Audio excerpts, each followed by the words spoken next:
Hey everyone, and welcome back to the shop. Big news, I'm getting a new table saw. I'm really excited about that. 3 horsepower industrial SawStop table saw. I'll be running 2 saws face to face. It was actually a lot of work to get ready for that table saw. Just getting the table saw from my garage where it is now out to the barn is a little bit of a project, but that's one of those good projects. But before I get into that, let's talk about a few of the things that I've gotten questions over with the last few videos about updating the shop. So number one, this door. Why would you have the door open into the shop? That was the big question. And I did think about it when I bought this pre-hung door. And the reason for the door swinging this way is I've got a mobile workstation over here. So I've got my mortiser, my drill press, my lathe, this nice little bank of drawers. It is mobile, but it basically lives right here, and if the door was on that side, it would hit the mobile workstation. So that was the main reason. I don't think this is going to bother me, having the door swing in here like this.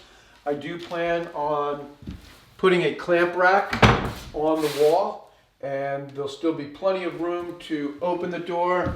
I think that I'll be able to open the door to about here, which I think is plenty of room. So that's not a big deal. It works for me, and I definitely did think about it when I was deciding which way the door would open.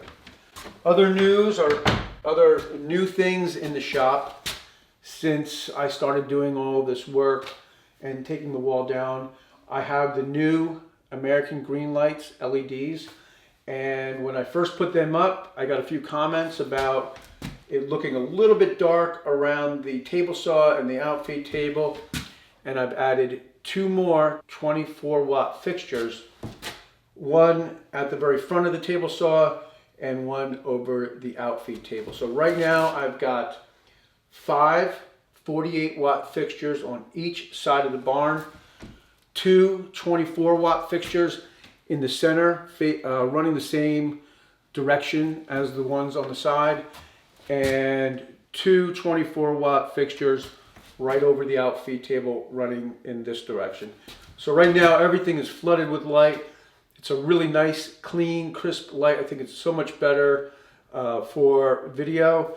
And another really nice thing about the LED lights is you don't have that hum or that buzz that I used to get from the old fluorescent light fixtures. I've also got new American green lights in the shed space. These are referred to as strip lights, and they have a very low profile, so they only come off the ceiling about 1/2 inch, which is great because I have very low ceilings in here. 10 of them are in sort of the work area, and then 2 of them are in a walled off area, which I refer to as kind of my lawnmower shed.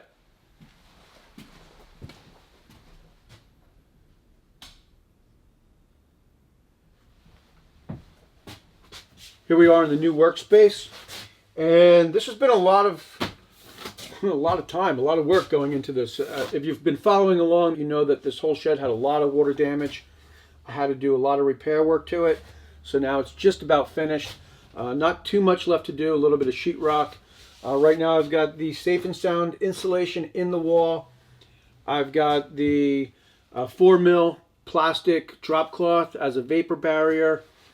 About 2 weeks ago I used the spray foam insulation on the ceiling, and the main reason for using the spray foam was to create a vapor barrier so I didn't need to vent the roof. This would be a very difficult roof to vent. A few people mentioned in that video that the spray foam didn't look like it expanded very much. Well, this is a closed cell spray foam, and I think it looks a little bit heavier or thicker now than it did in the original YouTube video because I may have only had 1 coat on the ceiling. With this application, you're supposed to use 2 coats if you want to build it up a bit, and you need to wait 2 hours between coats to really let the foam cure. So it's plenty of insulation. This is a very small area. As far as heating this space, I put a 6-foot oil-filled electric baseboard against the wall over here, and that's wired into 220. So that's more than enough to heat this space It's really toasty in here right now, and I haven't even finished the entire project. And in fact, the door isn't on the doorway there that separates the lawnmower shed from this new workspace. Once that goes up, this place will become very warm very quickly. I'm also going to bring the jointer out here. I had a 220 receptacle put on the wall, and I think that's going to give me a good amount of space in the shop too. The thing with the jointer is I use a jointer, but I don't use a jointer nearly as much as I use a table saw. It's usually for that one function, so I can anticipate kind of putting a nice straight edge on a few boards, bringing them back in the shop, and then being able to go to work with the table saw and the miter saw and not have to worry about that jointer taking up all that space. Before I can bring the new table saw out here, I need to move the sander, which should be pretty easy. But when I went and added these storage drawers to the sander, which work great, and they store a good amount of tools and sandpaper, but they also added a lot of weight to the sander, and that bent the metal where the casters are connected to the legs. So the quick fix for that about a year ago was 2 4x4s with a piece of 3/4 inch plywood on top of the 4x4s, but that makes this sander, which was on a mobile base, not very mobile. So right now I'm going to have to make a quick dolly so I can move the sander out of the way.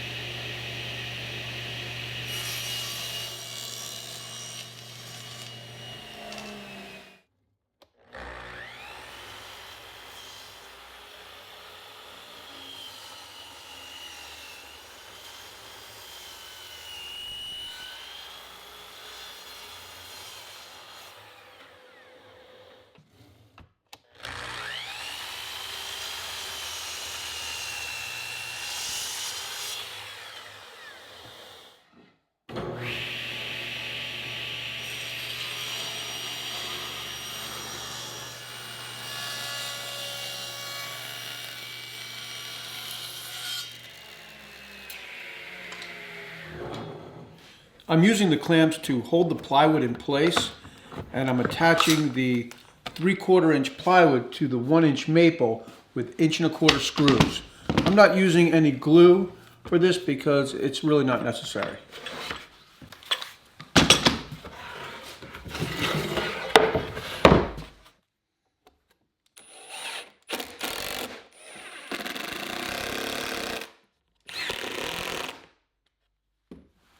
I'll hold the casters about 1/2 inch from the edge of the maple, and I'll use this straight line fingernail pencil trick and mark out where each caster will go. Once you have that reference, you can make the mark on all your parts. I'm using a self-centering Vicks bit to pre-drill holes for the 3/4 inch by 8 screws that will hold the casters in place.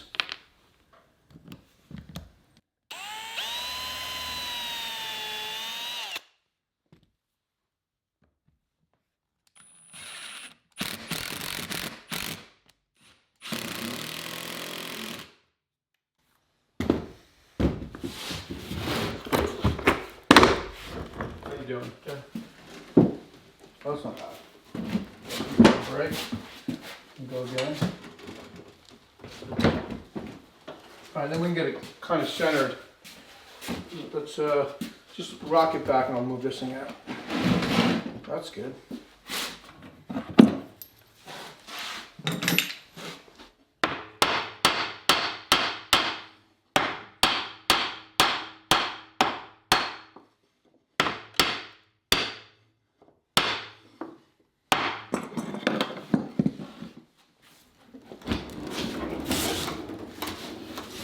Okay, well now that I have the sander back up on wheels and was able to move it out of the way, I'm using this piece of 3/4 inch plywood to build a sled that I can hopefully pull behind the four-wheeler with the table saw on top and get it out here to the barn. Quick note about the cabinets that are in the sander base. In retrospect, it would have been better off to just build a custom cabinet that was on casters as opposed to building cabinets that fit into the base. So if you have a sander and you're thinking about doing something, I think a better option is just to build a custom cabinet and put the sander right on top of the cabinet. I'm using a few 2x4s for the sled runners, and I've got a block of wood here to create a little bit more of a gradual angle. Is that going to work? Yeah, I think that works.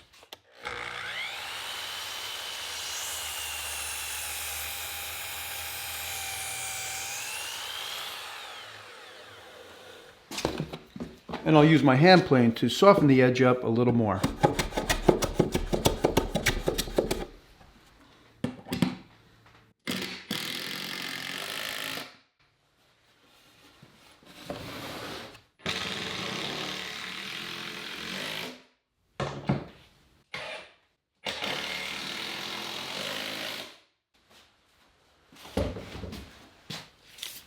I'll measure 5 inches back so I have plenty of material here to drill the hole.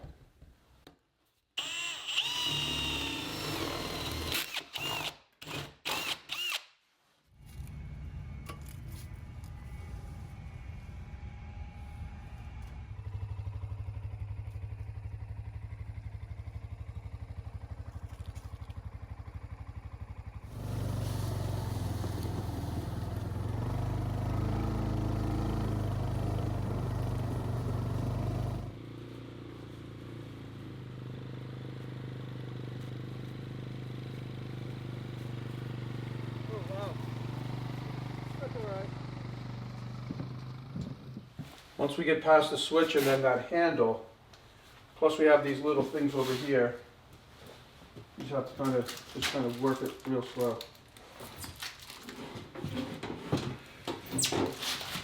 I'm just going to work this side over a little bit.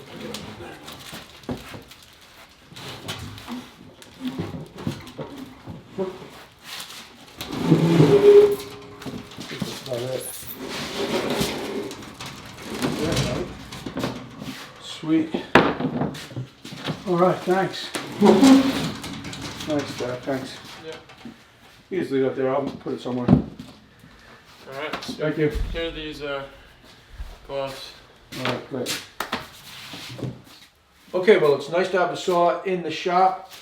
It is pretty heavy, but we were able to move it, and the sled works pretty good. Definitely put a few grooves in the lawn, but they'll patch over in no time. Big thanks to my son Jack for giving me a hand. Jack was working in New York, and he's still working at the same job, but now he's doing it from home, and that started when all of this started. So whenever I need a hand moving something, it's convenient for me because I just shoot him a text, and he's happy to take a break from his computer work and come out here and give me a hand. So it wasn't too hard to move. The fact that the platform was a little bit higher made it easy to get over the threshold of the door, so that worked out really well. And the SawStop is going to take the place of the Powermatic. So once I get this set up, the SawStop will be the main saw. I'm going to spin the Powermatic around and run the two saws face to face, and I think that's going to be a great setup. I'm not going to get to that for a few days because tomorrow I start working on a collaboration video with Jimmy DiResta. This is a DiResta knife. You can get this at his website, I think on Thanksgiving Day. I don't think it's available yet, but I am going to make a handle for this knife and probably something else. So if you want one of these knives, you can learn more about it, I think on his site, or if not now, you can on Thanksgiving Day. And I will be posting this video on Thanksgiving. And then once this is done, then I have a good amount of work to still do in the shop. But give me a few weeks and this shop is going to look really nice and have a really good workflow. So that's the focus, that's the idea. Definitely some sheetrock to do in there, some painting, but all in all, I think it's really coming together. And I hope you're enjoying this kind of shop update series. Thanks for tuning in, and I'll see you next time.